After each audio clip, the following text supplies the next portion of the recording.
Hello, everyone. So we're looking at some of my past appearances on various news channels, long time ago now, Sky News, Bloomberg TV, CNBC. Here's one where I appeared on Bloomberg TV. I think the role that she introduces me at dates it around either the end of 2010 or the first half of 2011, when I was working in the Global Banking and Markets Division, the Investment Banking Division, Treasury of Royal Bank of Scotland. Let's see what I say and whether I came up with some obvious howlers or not. I'm joined now by Moorad Choudhry. He is Head of Business Treasury, Global Banking and Markets at Royal Bank of Scotland. Thank you very much for joining us today. My pleasure. If we look at Ireland was the poster boy for austerity when it got into trouble, having been the Celtic tiger. Ireland was also in very good shape when it went into the EU. So whatever you say about Greece and arguments that Greece maybe shouldn't have been there in the first place, Ireland certainly should. And yet, if Ireland can get into this mess, what does it say about the rest of not only the peripheral nations in Europe, but the EU as a whole? You're absolutely right. We're probably seeing either end of the spectrum of the fault lines in the Euro project, the Great Euro project, which we should always remember is a political construct more than an economic one. It's all about ever closer union.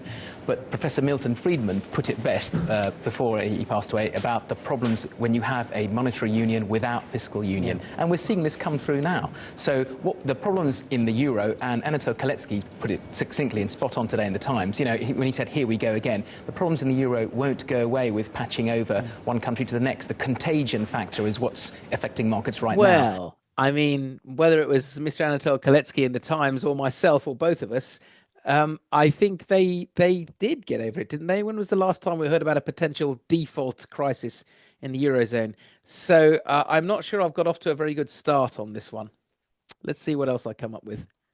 And the entire southern and peripheral Eurozone it's almost open season. So it's about the fault lines in the construction, the strategy behind the structure of the Euro that is being questioned by the markets today. And while that might be papered over for the next 2, 3, 4, might be even 10 years. That's true.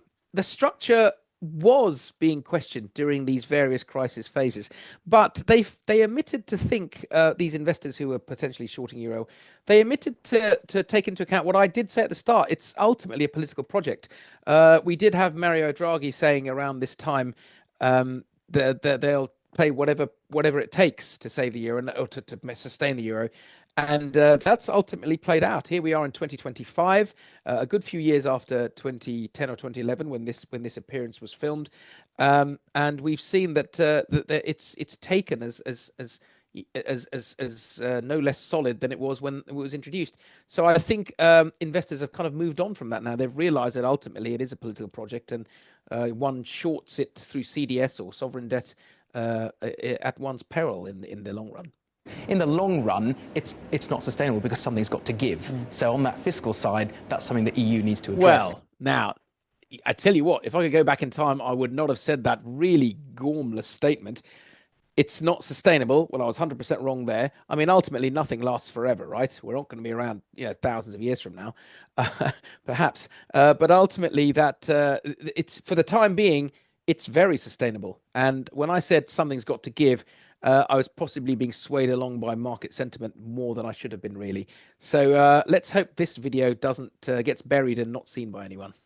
And we've got that lack of fiscal coherence, but also the fact that these are sovereign nations makes it fairly difficult. I mean, if part of England had to have a painful economic time for the greater good of the United Kingdom, that might be more acceptable. It's very difficult to persuade the Irish people. I mean, this is about people's lives and the money in their pockets and the way they live their lives, that they should take some fiscal pain for the greater good of the Germans and the French. And one can understand that. I mean, these were the arguments that were being forwarded by people prior to the Euro project who were saying one shouldn't join, for example, the UK shouldn't, for just this reason. And so where you have these kind of fault lines, where you have sovereign nations. But again, we've found that that's exactly what happens. Transfers within a nation, or indeed sustaining aid or transfers of capital across borders, that's how union works, and it's continued. So again, whether it's right or wrong, or whether some people like it or not, is is a secondary point to the fact that this is the state of affairs of a currency union. That, for example, have runaway budgets in some cases or fall into a boom followed by a bust. The euro will suffer as a result. So in the long run, it's an issue that will be addressed, that needs to be addressed, because otherwise investors are going to be testing the markets all the time. Indeed. It'll be almost like a permanent crisis for many countries in the Eurozone. Oh gosh, boy, Moorad, what were you thinking? A permanent crisis? Look beyond the Eurozone, my friend. There's a lot more to worry about to come. Little did I know, of course. So I definitely called that one wrong. Yes, not one of my finest hours, this one. And even if Ireland gets solved with some sticking plasters at the moment, because Ireland and Greece were both completely different, and yet the speculators have tested them both, the markets have tested them both, is there any reason to assume that it will stop there and that Portugal or indeed Spain or indeed France will be next? Well, possibly in the short term, but not over the shorter to medium term, no. I think every country that has a budget problem or an economic crash of some sort will come under the same sort of pressure. I mean, you're right, your summary at the start was correct. To be fair to the Irish economy, that they had instituted budget restructuring, before asking for aid. In fact, they're not asking for aid at the moment. This is a wider political issue, I think.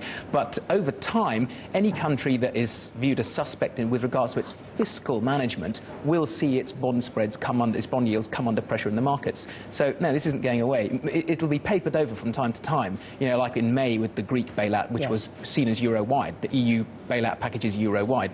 But over time, that's going to affect a lot of countries that aren't in control of their budgets in the way that they should be.